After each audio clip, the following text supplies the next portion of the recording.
ছাগলে কিনা বলে আর ছাগলে কিনা খায়, এটুকু মন্তব্য করতে পারি। বলতে পারে সে একটা সিনিয়র লিডার, কারণ তাদের আমলেই দল থেকে বহিষ্কৃত হয়েছিল, তখন তো আমরা এত বড় জায়গায় ছিলাম না কংগ্রেস দলের, তো তারাই ভালো বলতে পারবে। কিন্তু আমরা যেটুকু দেখেছি, আমি যেটুকু আমার অভিজ্ঞতায় দেখেছি, সোনিয়া গান্ধী 2011 সালে এই তৃণমূলের সঙ্গে যখন জোট হয়, জোটের যখন কথা চলছে, তখন আমাদেরকে জিজ্ঞেস করেছিল, আমরা বলছিলাম হ্যাঁ জোট করা দরকার। 2011 সালে নির্বাচনে দু একটা নির্বাচনী ক্ষেত্রে আমাদের বন্ধুত্বপূর্ণ লড়াই হয়েছিল, কিন্তু সারা বাংলা জুড়ে সেদিন দিল্লির নির্দেশে, সোনিয়া গান্ধীর ব্যক্তিগত নির্দেশে মমতা ব্যানার্জির দলের সঙ্গে কংগ্রেসের সমঝোতা হয়েছিল। তার জন্য কংগ্রেস দলের পক্ষ থেকে মমতা ব্যানার্জির প্রচারের জন্য অর্থ বরাদ্দ হয়েছিল, হেলিকপ্টার বরাদ্দ হয়েছিল। সেই মমতা ব্যানার্জি 11 সালে ক্ষমতা আসার পর কংগ্রেসের নিধন যজ্ঞে অবতীর্ণ হলেন।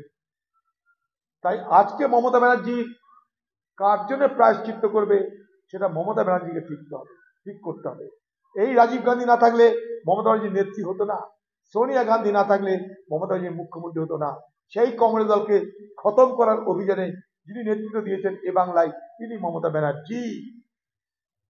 তাই আজকে কারোর আফসোস হতে পারে, সামনে রাজ্যসভা ভোট আছে, আজকে আফসোস হতে পারে, কিন্তু আগামী দিনে ইতিহাস প্রমাণ করবে এই বাংলার মুখ্যমন্ত্রী মমতা ব্যানার্জি শুধু কংগ্রেসকে নয়, এই বাংলার যা সংস্কৃতি, শিক্ষা, সভ্যতা সমস্ত কিছুকে ধ্বংস করে এই বাংলাকে বর্বরদের রাজ্যে রূপান্তরিত করেছিলেন। এই ব্যক্তিগত প্রায়শ্চিত্ত করতে পরামর্শ দিতে তার ব্যাপার। আমি আজকে গেছিলাম সেই ছেলেটাকে দেখতে হাসপাতালে, তো ওখানকার মানুষের বক্তব্য যে ওখানে একটা কোনো মন্দির টন্দির আছে আর কি, পুজো পাঠ হওয়ার পর ছোট্ট একটা ধর্মীয় মিছিল হয়তো সেখানটায় যাচ্ছিল। ছোট রাস্তা, সব মিছিলই যায় সেখানটায়। গ্রামের নাম সর্বাঙ্গপুর, আমারই লোকসভা এলাকার মধ্যে সেই গ্রাম ছিল। এমনি গ্রামটা শান্তশিষ্ট গ্রাম, পাশে শ্যামনগর, সর্বাঙ্গপুর, এই গোটা বেলটাতে আমার খুবই পরিচিতি। সেখানটায় প্রচুর পরিমাণ পাট হয়, পেঁয়াজ হয়, সব মানুষের মধ্যে দারুণ সম্পর্ক।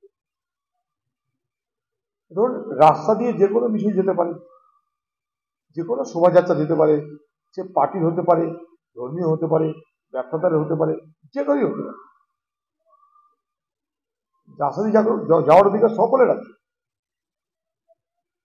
সেখানটায় তৃণমূলের নেতাদের ভিড় দেখে তাড়াতাড়ি রাস্তা খালি হচ্ছে না কেন, সেই প্রশ্নে তারা উত্তেজিত হয়ে যায় এবং তারা মনে করে যে তারা যখন রাস্তায় হাঁটবে, রাস্তায় চলবে, তখন রাস্তার উপর থেকে বাকি যা মানুষ আছে তাদেরকে সরে দিতে হবে, অর্থাৎ রাস্তা ফাঁকা করে দেবে, কারণ তারা বাংলার শাসক।